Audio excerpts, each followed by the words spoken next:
Tough છે.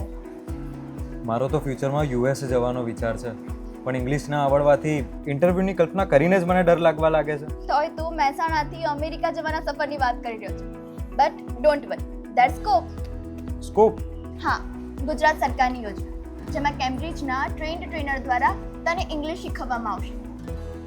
Listening, speaking, reading બધું જ. આટલું જ નહીં, સાથે તને મળશે કેમ્બ્રિજનું અપસ્કિલ પ્રમાણપત્ર પણ. અરે વાહ, સ્કોપમાં આટલું બધું મળે છે. સ્કોપનો આરંભ વર્ષ 2007માં એ સમયના મુખ્યમંત્રી શ્રી નરેન્દ્રભાઈ મોદીજીના નેતૃત્વ હેઠળ કરવામાં આવ્યો હતો. આ યોજનાનો મુખ્ય ઉદ્દેશ છે ગુજરાતના વિદ્યાર્થીઓ અને નાગરિકોને વૈશ્વિક સ્તરે અંગ્રેજી ભાષામાં નિપુણ બનાવવા, ગુજરાતના યુવાનોને અંગ્રેજી ભાષામાં સક્ષમ બનાવી તેમને આંતરરાષ્ટ્રીય સ્તરે સ્પર્ધા સક્ષમ બનાવવા, જેથી સર્વાંગી વિકાસ શક્ય બને. તાલીમના ભાગરૂપે શીખવાતા અંગ્રેજીના 6 ભાષા કૌશલ્યો: listening, speaking, reading, writing, grammar, vocabulary. Cambridge upskill માર્ગદર્શન હેઠળ તાલીમ.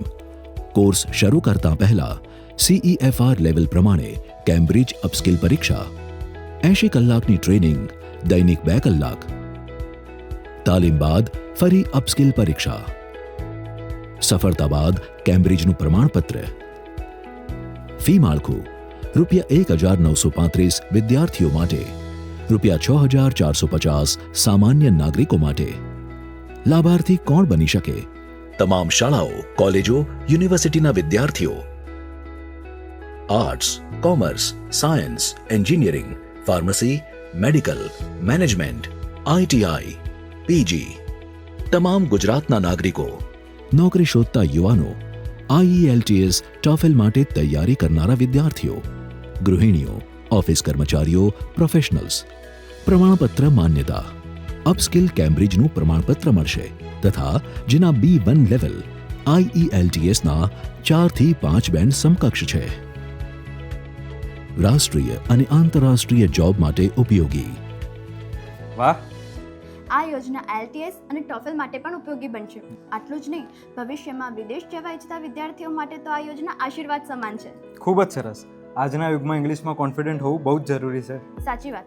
આજકાલ દરેક ફિલ્ડની અંદર ઇંગ્લિશ આવડવું બહુ જ ઇમ્પોર્ટન્ટ છે. એટલે જ તો સરકાર આપણા જેવા વિદ્યાર્થીઓ માટે આગળ વધી રહી છે. બસ આપણે જ પગલું લેવાનું છે. સાચું કહ્યું. ચાલ હવે તું પણ પહોંચી જા તારી કોલેજના સ્કોપ કોર્ડિનેટર પાસે અને રજિસ્ટ્રેશન કરાવી દે. સાંભળ, જો વિદ્યાર્થી હોય તો તેઓએ તેમની કોલેજના કાર્યરત સ્કોપ કોર્ડિનેટરનો સંપર્ક કરી રજિસ્ટ્રેશન કરાવી શકે છે. જો તમે વિદ્યાર્થી ન હોવ તો તમે સીધો સંપર્ક કરી શકો છો. હું તો ચાલ્યો મારું રજિસ્ટ્રેશન કરાવવા. Step in with scope, step out with confidence.